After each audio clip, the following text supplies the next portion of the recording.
44 günlük Vətən müharibəsi bütövlükdə Azərbaycan tarixinin ən böyük hadisələrindən biridir. Uzun tarixi fasilədən sonra ilk dəfə ayağa qalxaraq işğal altındakı torpaqları azad etdik. Bu, Azərbaycan xalqının və dövlətinin yaşadığı ən şərəfli, vüqarlı, qürurlu günləri idi. Həmin günlərin şahidi olmaq hər bir Azərbaycanlı üçün böyük xoşbəxtlikdir.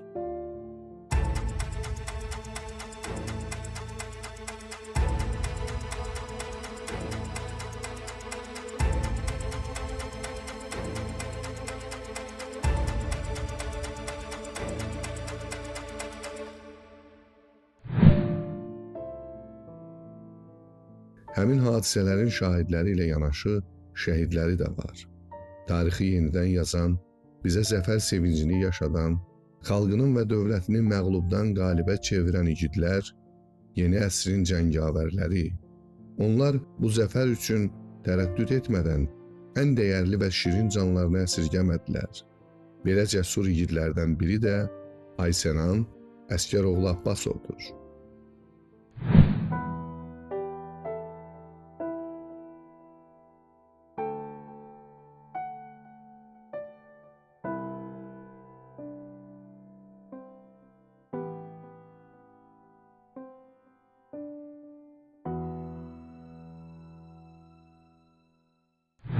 Gün o gün oldu, 1992-ci ildə anadan doğulanda hələ Ağdərə uğrunda gedən müharibədə gözü açan Aysenan kim nə bilərdi ki, bugün o torpaqlar uğrunda döyüşə gedəcək.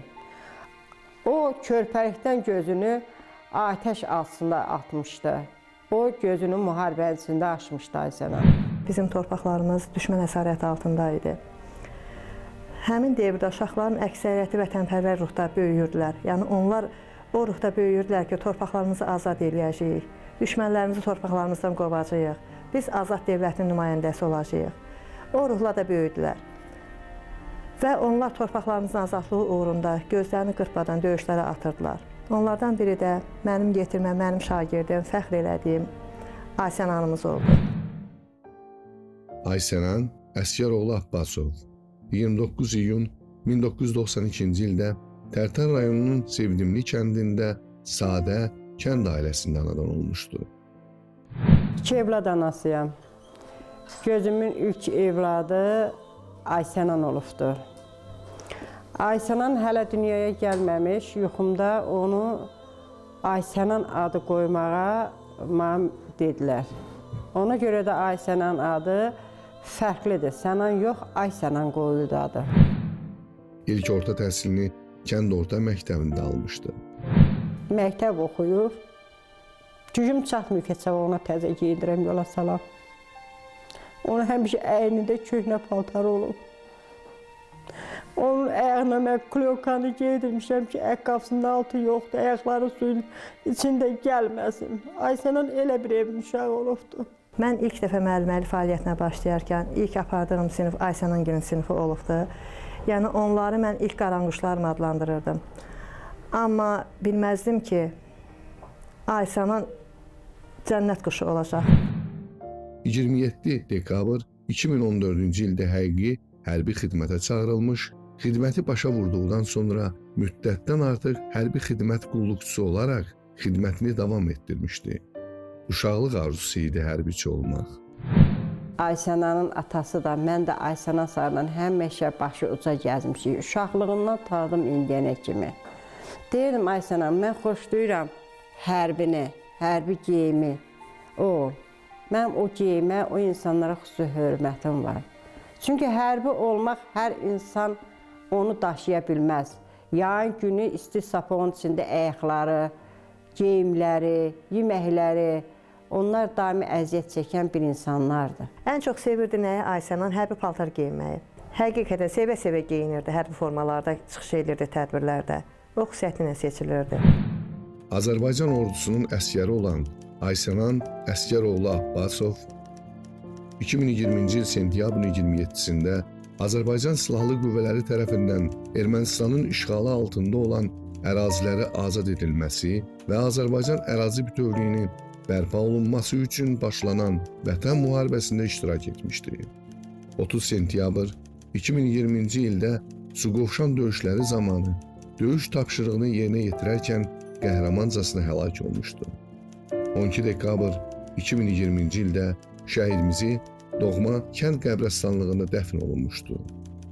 Ərazi bütövlüyünün təmin edilməsi uğrunda göstərdiyi qəhrəmanlığa görə Azərbaycan Respublikasının prezidenti İlham Əliyevin sərəncamına əsasən Aysenan Əsgəroğlu Abbasov ölümündən sonra Vətən uğrunda cəsur döyüşçüsü Suqovuşanın azad olunmasına görə medalları və 3-cü dərəcəli vətənə xidmətinə görə orden ilə təltif edilib. Ailəlidir, 2 evladı var.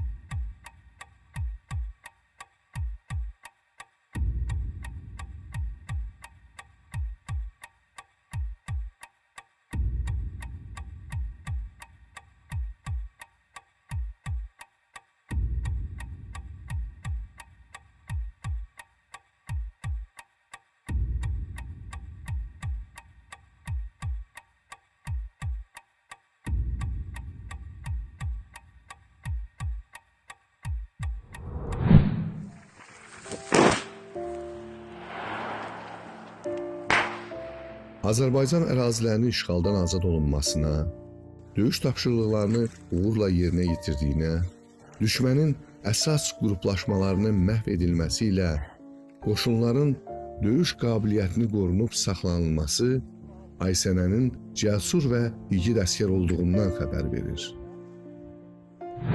Bizim toyumuz 2015'te oldu. 2016'da aprel döyüşləri oldu. Aysenan aprel döyüşlərinə getdi. Hələ Aysenan aprel döyüşlərində Lələtəpəyə taxılan bayraqda da Aysenanın əməyi olubdu. O müharibədə də iştirak eləyibdi. Ən birinci qorxduğum, müharibədən qorxduğum həmin vaxt olmuşdu. Aysenanı itirmək qorxusu onda başladı məndə. O inanmırdı ki, şəhid olacaq. Onda elə bir hiss var idi ki, o qələbə xəbərini keçirəcək, bayraq sancacaq. O ümidlə gedirdi o döyüşlərə ki, qələbə xəbərini sizə çatdıracaq. Deyib gülən uşağı idi, yaxşı oxuyan uşağı idi. Aysenanın ən böyük arzusu hərbiçi olmaq idi.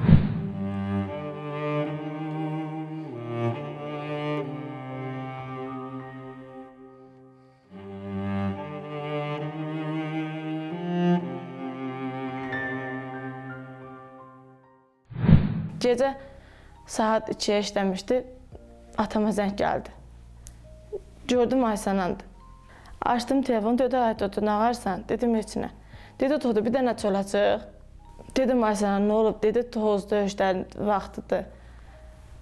Dedi ola bilər ki, həyatda gedərəm, qayıtmaram. Sizi görmərəm. Bilirəm ki, buradasınız deyə bura gəldim. Dedi gəlim sizi görüm, qayıdım dedim. Gəldi oturdu. Bizlə uşaqlarla oturdu. Oyatdı uşaqlar, yatmışdılar. Uşaqları oyatdı. Onlarla biraz oynadı, vaxt keçirdi. Dərzdən bir də qayıtdı, getdi. Müharibədən 3-4 gün əvvəl maaşını almışdı. O məni işdən gələndən sonra məni mağazaya apardı. Məni orada balaca dovşan kuklasında bir çanta almışdı.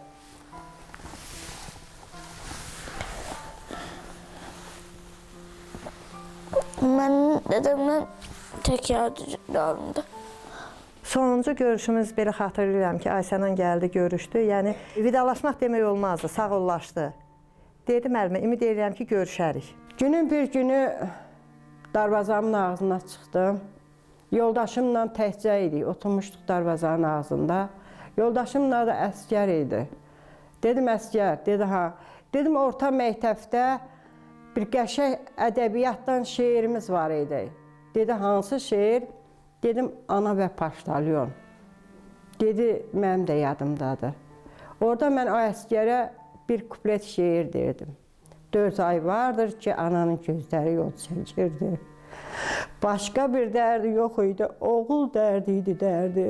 Sorurdu balam hanı hər cəbhədən gələndən. Dedim əsgər, xəbər gəlməyir ondan, xəbər gəlir öləndən. yerə mi batdı oğlum? Göyə mi çıxdı oğlum? Bəlkə mən yanılmışam, əzəldən yoxdur oğlum. El bilir uşaqlıqdan ona xələf olmayıb. Ürəyimə damıb ki, oğlum tələf olmayıb. Bəs səbəb nədir yazmır anaya bircə kağız? Oğul, oğul deməkdən qavar oldu dil ağız. Buludlu səma idi onun dalğın baxışı. Gözlərindən yağırdı bir ilk bahar yağışı. Qəlbindəki o yara təzə idi, bu ilk idi. Onu bu hala salan nübarı idi, ilki idi. Asta basın o torpağa, orada şəhid nəfəsi var. Qan qarışmış o palçıqda, sönmüş şəhid həvəsi var. Qurban olum, yavaş gəzin, o dağlarda, o daşlarda. Qara şallı bir ananın dağlar boyda yarası var. Anan dözə bilmir bu acı dərdə, bacının qəlbində qəm pərdə-pərdə. Hər kəsin gözündə igid sərkərdə, ən ali zirvəyə çatdın Aysən an.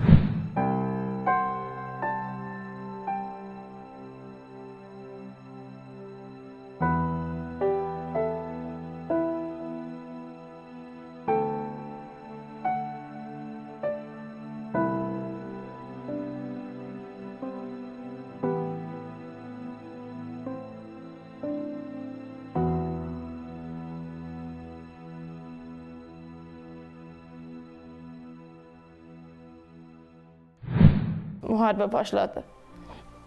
3-4 gün elə danışdıq. Orada danışdıqca deyirdi yaxşıyam. Amma həmin vaxt o yaralı idi.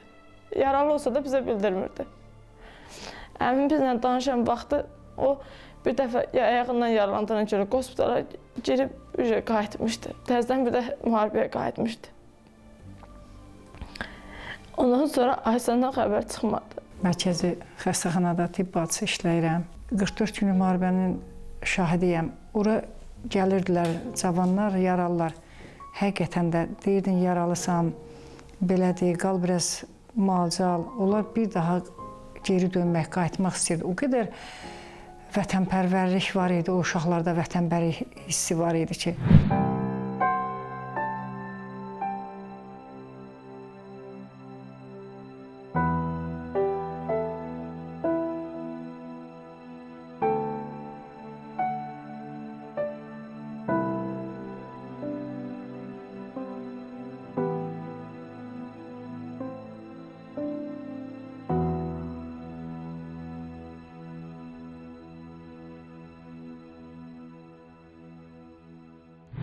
Həmin devdə Tərtərdə güclü atışmalar gedirdi.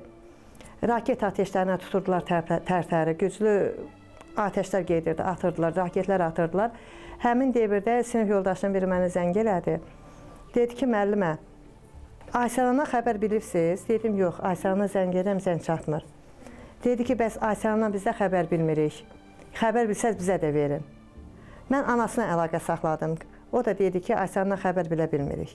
Aysanan getdi. Aysanan 3 gün müharibədə iştirak elədi. 4-cü günü hər bir kəs mənə zəng eləyirdi. Hər bir kəs. Hamı bilirdi, bir mən bilmirdim. Demə, Aysanan şəhid imiş. Ancaq mən itkin kimi axtarırdım Aysananı.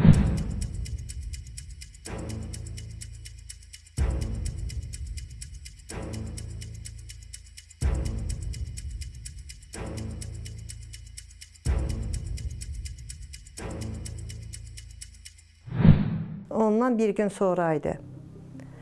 Yenə mənə yoldaşları zəng elədi ki, müəllimə, dəqiq deyil, dəqiq bilmirik, məlumatımız dəqiq deyil. Amma bizə xəbər çatıbdı ki, Aysanan şəhid olubdu. Yəni, həmin zaman xatırlamaq çox çətindir. Həmin vaxt mən nə hisslər keçirdim. Həqiqətən çox çətindir. 74 gün ümidlə gözlədi. Bir gün gələr, xəbər çıxar. Hər şəhiddən xəbər çıxdıqsa qorxurduq. Hər sağ qaydanla ümiddən gözlüydü ki, Aysanan da sağ çıxar. Əsir idi olar, deyirdi nə olur olsun. Nə edirsə gəlir, gəlsin, amma gəlsin. Aysanan ailənin tək oğlu idi. Atası əskər kişi oğul itkisinə dözə bilməyib, bircə ciyər parasına tezliklə qovuşdu. Rəna ana ayaqda durmağı, ona Ayşənanın yadigarı qalan 2 evladını, bir də qızı qədər hörmət bəslədiyi gəlini Təkminə xanımı ona əmanət olaraq tapşırdığına görə nəvələrinə qayğı və nəvaziş göstərməyi, atasızlığı onlara göstərməmək üçün yaşamağı özünə borc bildi. Müharibə günü başlandı. Bircə kəlmə Ayşənan bu sözü dedi üstörtülü. Ana, güclü günəş çıxıbdı. Elə bir günəş ki, yeri göyü yandırır. Mənim atam əmanəti. Dedim, əmanətin başım üstə, oğlum. Dedi, mənim yoldaşım qərib qızdır. 23 yaşı var. Mənim yoldaşım əmanəti. Dedim, o da gözüm üstə, oğlum. Dedi, 2 balama sahib çıx. Səndən xahişim budur. Dedim, buyur Ayşənan. Hər bir əmanətin başım üstə. Dedi, bir xahişim də olacaq. Dedim, nə xahişin? Dedi ki, mən elə bir yerə gedirəm ki, qayıda bilmərəm. Sən mənim 28 il əziyyətimi çəkmisən. Xahişim odur ki, səndən mənim halallığımı verəsən. Dedim, halal xoşun olsun, oğlum. Dədəm şəhid olanda mənim 4 yaşım, 3 yaşım var idi. Qardaşımın 2 yaşı var idi. O hələ dədəm bilmirdi şəhid olduğunu.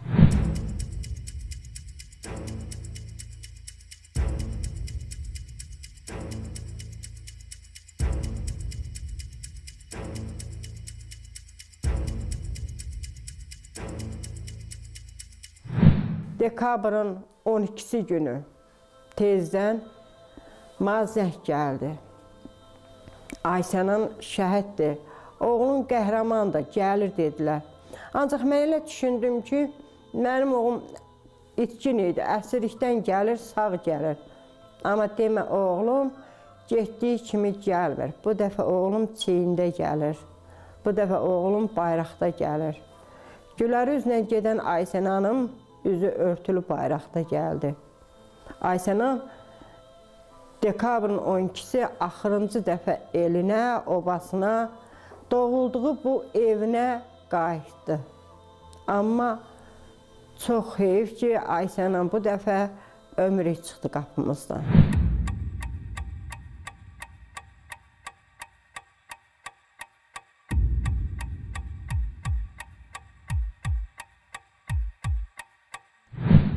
Səhər tezdən yuxudan durdum. Biz həmişə qorxu ilə yatıb, qorxu ilə dururdum.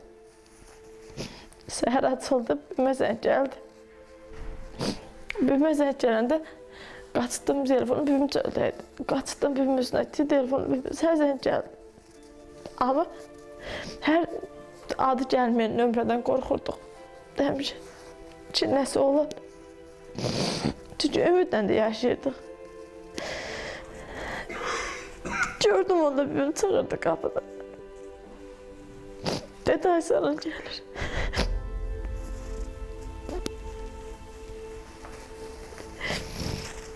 Dedi, Ayşənan gəlir.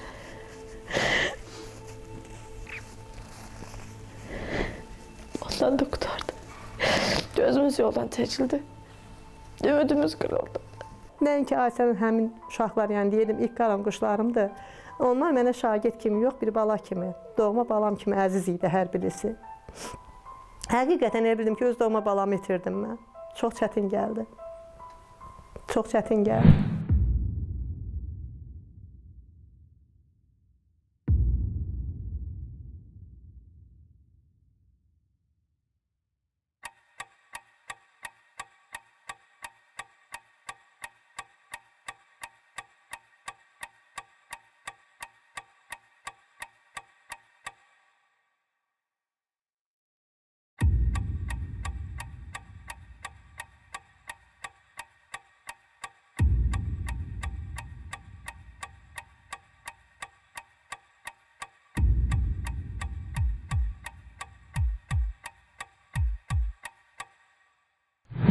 Xoşbəxt ona görəyim ki, oğlum elin, vətənin, cəmiyyətin yolunda gedibdir.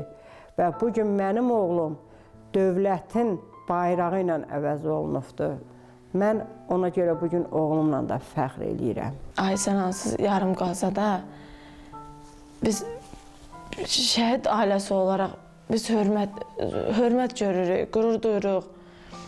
Hamı da bizə o qüruru yaşadır. Onun paltarlarına baxıram. Otağına girəndə birdən özümü hiss edirəm, kövrəldiyirəm, özümü pis hiss edirəm. Onun xəttinə baxanda öz xəttimi onu uşatdırmağa çalışıram. Mən atama fəxr edirəm. Atam kimi mən böyüyəndə əsgər olacağam. Bugün isə bu ailənin yüzlərlə, minlərlə qardaşı və bacısı var. Onlar tez-tez bu ailəyə gəlir, rəyananaya baş çəkir, halından xəbər tutur. Bayram vaxtları, xüsusən doğum və anım günlərində şəhidin abidəsini ziyarət edir, hörmət və ehtiramlarını bildirirlər.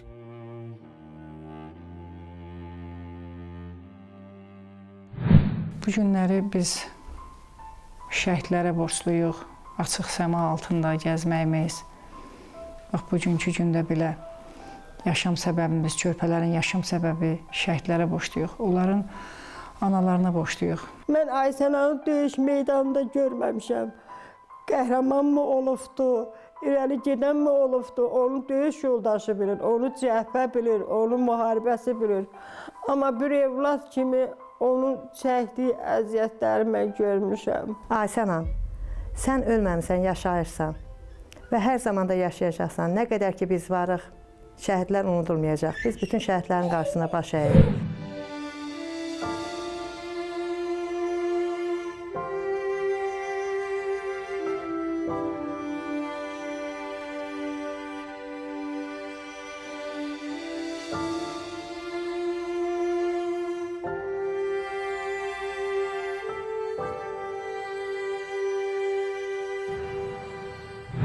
Bu günlərim bizim üçün həm acıdır, həm də qürur hissidir ki, belə bir oğlanların qarşısında başı dik, alnı açıq dayanmışıq. Bizim Ayşənan qardaşımız Suqovuşan uğrunda gedən döyüşlərdə 44 günü vətən müharibəsində Seydimli kəndinin yeganə şəhididir. Biz Ayşənanın qəhrəmanlığı ilə, eləcə də onun ailəsi ilə bərabər, anası, yaxınları, doğmaları ilə bərabər qazi qardaşları və veteran qardaşları fəxr hissi keçirik ki, bizim Tərtər rayonu Seydimli kəndinin belə bir şəhidi var. Bütün cəmi şəhidlərimizə Allahdan rəhmət diləyirəm. Allah hamısına rəhmət eləsin. Hamısı qürur mənbəyimizdir, hamısı fəxr hissimizdir. Bizim Azərbaycan Respublikasının azadlığı uğrunda, Azərbaycan Respublikasının müstəqilliyi uğrunda, üstünlənkili bayrağımızın daima dalğalanmağı uğrunda canından keçən, qanından keçən şəhidlərimizin, qazilərimizin və veteranlarımızın qarşısına baş əyirik. Ayşənan Vəzir Orucovdan örnək götürüb, Mübariz İbrahimovdan örnək götürübsə, inşallah ki, gələn nəsillərdə Ayşənan kimlərdən örnək götürəcəklər. Mən şəhid ailələrinə deyərdim ki, yəni onlar çox vüqarla başlarını uca tutub gəzsinlər, vüqarlı olsunlar.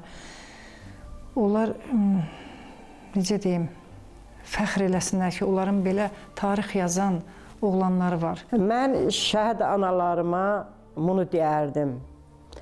Şəhid adı daşıyan hər bir ev, şəhid adı daşıyan ev, şəhidini uca tutmalıdır. Birinci növbədə ata, ana, evlad o şəhidi uca tutsa, şəhid heç vaxt ölməz. Biz cəmiyyət və fərd olaraq bir ömür boyu şəhidlərimizə borcluyuq. Onlar bizə qəhrəmanlıq nümunəsini qoyub getdilər. Bu irs hələ uzun illər Azərbaycan xalqının ruhunu kükrədəcək. Hər kəsə bu torpağın necə oğullar yetirməyə qadir olduğunu göstərəcək. Sübut edəcək ki, himimizdə oxuyan, hüququndan keçən əskər hərə bir qəhrəman oldu. Sözləri əsla sadəcə söz deyil.